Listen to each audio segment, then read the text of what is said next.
Welcome to plant recipes Tamil viewers. இன்றைக்கி வந்து நம்ம பண்ண போகிறது வந்து கோவக்காய் முருங்கைக்காய் கிரேவி மாதிரி. இதுக்கு வந்து கடுகு ஒரு அரை ஸ்பூன், சீரகம் ஒரு அரை ஸ்பூன், உளுத்தம்பருப்பு ஒரு ஸ்பூன், கடலப்பருப்பு ஒரு ஸ்பூன், மணத்தக்காளி காய் வந்து ஒரு ஸ்பூன், அப்புறமா வந்து டெசிகேட்டட் கோகோனட் வந்து ஒரு 5 ஸ்பூன் எடுத்துக்கணும். கொஞ்சமாக எண்ணெயை ஊற்றியாச்சு. இப்போது கடுகு பொரிக்கிற வரைக்கும் வெயிட் பண்ணிகிட்ருக்கேன். இது வந்து காரமே சாப்பிட முடியாமல் ரொம்ப அல்சர் பேஷண்ட்ஸுக்கு வந்து ஏற்ற டயட்டு. இந்த மாதிரி டிஃப்ரெண்ட்டாக ட்ரை பண்ணி சாப்பிட்றதுல கொஞ்சம் பெட்டராக இருக்கும். வெறும் பருப்பு சாதமும் தயிர் சாதமே சாப்பிட்டுட்ருக்கவங்களுக்கு. இதில் வந்து இப்போ 3 தக்காளி வந்து நான் ஆட் பண்ணிக்கிறேன். சின்ன சைஸ் தக்காளி ஆட் பண்ணிவிட்டு கொஞ்சம் தண்ணி பிடிச்சிக்கிறேன். தண்ணி பிடிச்சிட்டு தக்காளி 3 தக்காளியும் கரைச்சிக்கிறேன் நான். ஏன்னா வதக்கலை நான். வதக்குனா என்னால் வதக்க முடியாதுன்றதுனால வந்து நான் வதக்கலை. நான் ஒரு நியூரோ பேஷண்ட். ஸோ அதனால் எனக்கு கை கொஞ்சம் வந்து ஓவராக ஸ்டீராய்டு எடுத்ததுனால கையெலாம் கொஞ்சம் டிஸ்லொகேஷன் ஆகிடுச்சு. விரலும் கொஞ்சம் ஆர்ம்ஸ் எல்லாமே. ஸோ அதனால் வந்து நான் வந்து வதக்க முடியாது என்னால். அதனால் கரைச்சிக்கிறேன் நான். உங்களுக்கு தேவைப்பட்டதுன்னா நீங்கள் கரைச்சிக்கலாம். இதோடு சேர்த்து உங்களுக்கு சப்போஸ் மஞ்சத்தூளோ இல்லை வந்து இஞ்சி பூண்டு பேஸ்ட்டு அது ஒத்துக்குச்சுன்னா நீங்கள் அதையும் சேர்த்துக்கலாம். அந்த கடுகு சீரகத்தோடையே நீங்கள் சேர்த்து அதை போட்டுக்கிட்டு இஞ்சி பூண்டு பேஸ்ட்டை வந்து நீங்கள் வதக்கிக்கலாம். அந்த பச்சை வாசனை போகிற வரைக்கும் வதக்கிக்கலாம். வதக்கிக்கிட்டு இந்த தக்காளி கரைச்சதுக்கப்புறம் கொஞ்சமாக மஞ்சத்தூள் கூட ஆட் பண்ணிக்கலாம் உங்களுக்கு ஒத்துக்குச்சுன்னா. ஓரளவுக்கு ரொம்ப கம்மியான அளவுக்கு காரம் ஒத்துக்குச்சுன்னா காரம் கூட ஒரு மிளகாத்தூள் கூட ஒரு 1/4 ஸ்பூன் இல்லை ஒரு அரை ஸ்பூன் சேர்த்துக்கலாம். சப்போஸ் எதுவுமே என்ன மாதிரி உங்களுக்கும் எதுவுமே ஒத்துக்காதுன்ற பட்சத்தில் இந்த மஞ்சத்தூளோ இல்லைனா இஞ்சி பூண்டு பேஸ்ட்டோ இல்லைனா காரமோ போடாமல் இது வெறும் ப்ளெயின் அண்ட் பிளாண்டாக இருக்கும். சாப்பிட்றதுக்கும் நல்லா இருக்கும். எந்த விதமான எரிச்சலோ வயிற்றுக்கு புண்ணாவோ வயிறு எந்த ஒரு டிஸ்டர்பன்ஸும் கொடுக்காது. ஸோ இப்போ நான் தக்காளி எல்லாத்தையும் கரைச்சி முடிக்க போகிறேன்.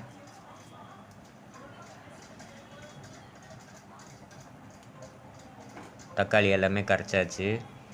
மீன்வைல் இந்த சேனலை வந்து நீங்கள் லைக் பண்ணுங்கள், சப்ஸ்கிரைப் பண்ணுங்கள், கமெண்ட் பண்ணுங்கள், அப்புறம் உங்கள் ஃப்ரெண்ட்ஸ் எல்லாருக்குமே ஷேர் பண்ணுங்கள். உங்களோட மேலான கமெண்ட்ஸ் தான் எனக்கு மேலும் மேலும் மோட்டிவேஷனாக இருக்கும். இதை பார்த்து ஒரு 4 எதுவுமே காரம் சாப்பிட முடியாத பேஷண்ட்ஸ் யூஸ்ஃபுல்லாக இருந்ததுன்னா அதுதான் எனக்கு பெரிய அச்சீவ்மெண்ட்டும், அதுதான் எனக்கு ஒரு பெரிய மோட்டிவேஷன், சக்ஸஸ் எல்லாமே. ஸோ அதுக்காக தான் நான் இதை யூடியூப்பில் அப்லோட் பண்ணுறதும் கூட.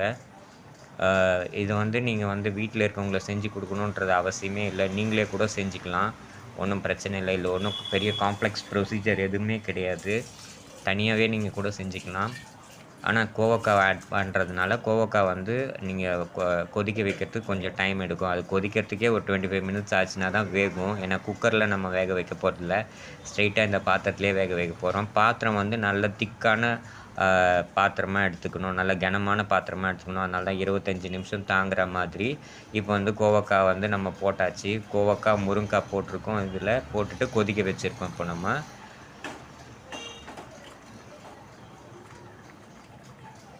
இப்போ கோவக்காய் முருங்கைக்காய் எல்லாமே கொதித்து வருது, நல்லாவே கொதித்து வருது. மீன்வேல் ஒரு சைடு வந்து நான் ஒரு பெரிய சைஸ் எலுமிச்சம்பழம் எடுத்திருக்கேன். எடுத்துகிட்டு அதில் உப்பு எலுமிச்சம்பழம் ரெண்டுத்தையுமே நான் இப்போ வந்து ஸ்க்வீஸ் பண்ணி கரைச்சி வச்சுக்க போகிறேன், புழிஞ்சு வச்சுக்க போகிறேன். ஸோ தட் வந்து நம்ம புளிக்கு பதில் எலுமிச்சம்பழ சாரும் அந்த உப்பும் கலந்த தண்ணியை வந்து நம்ம அதில் ஆட் பண்ண போகிறோம். ஆட் பண்ணால் டேஸ்ட்டு கொஞ்சம் டிஃப்ரெண்ட்டாக இருக்கும்.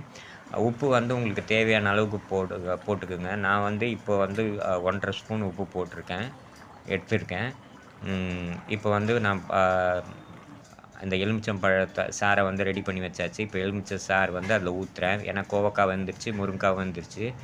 எலுமிச்சம்பழ சாறு அந்த உப்பு தண்ணியில் எலுமிச்சம்பழத்தை கரைச்சி அந்த உப்பு எலுமிச்சத்தை சேர்ந்த அந்த தண்ணியை வந்து இந்த கோவக்காய் கிரேவியில் வந்து ஆட் பண்ணியாச்சு. தண்ணி பத்தாது, இன்னும் கூட தண்ணி வேணும். அதனால் தண்ணி இன்னும் கொஞ்சம் ஆட் பண்ண போகிறேன்.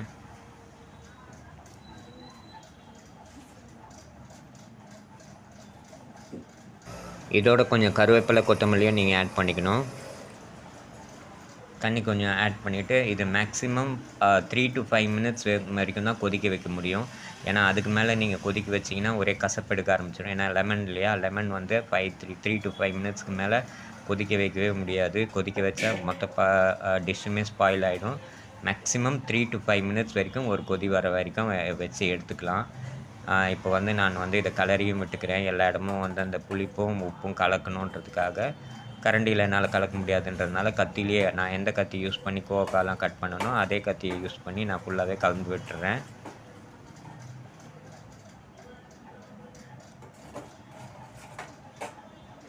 முருங்காய் வந்து ஒரு முருங்காய் எடுத்திருக்கேன். கோவக்காய் வந்து ஒரு 15லேருந்து ஒரு 18 கோவக்காய் வரைக்கும் எடுத்திருக்கேன். இது 2 பேர் சாப்பிட்றதுக்கு கரெக்டாகவும் இருக்கும். இப்போ எல்லாம் கலந்து விட்டாச்சு. இப்போ அகைன் வந்து நம்ம ஃப்ளேம் ஆன் பண்ண வேண்டியது தான். ஆன் பண்ணி எக்ஸாக்டாக 5 மினிட்ஸ் 3 to 5 மினிட்ஸ் மேலே வைக்காதீங்க. வச்சிங்கன்னா நல்லா இருக்காது, கசக்கு எடுக்க ஆரம்பிச்சிடும்.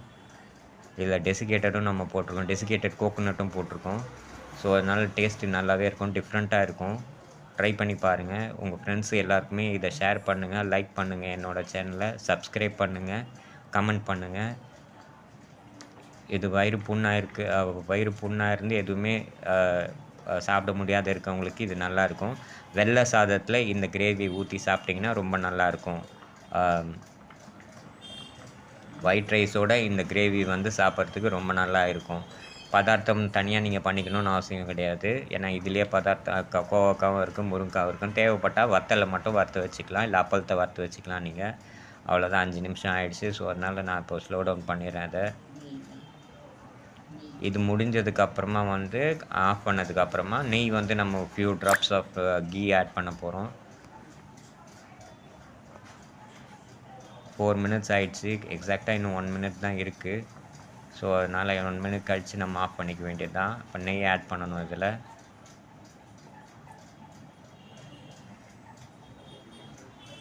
முடிஞ்சிடுச்சு.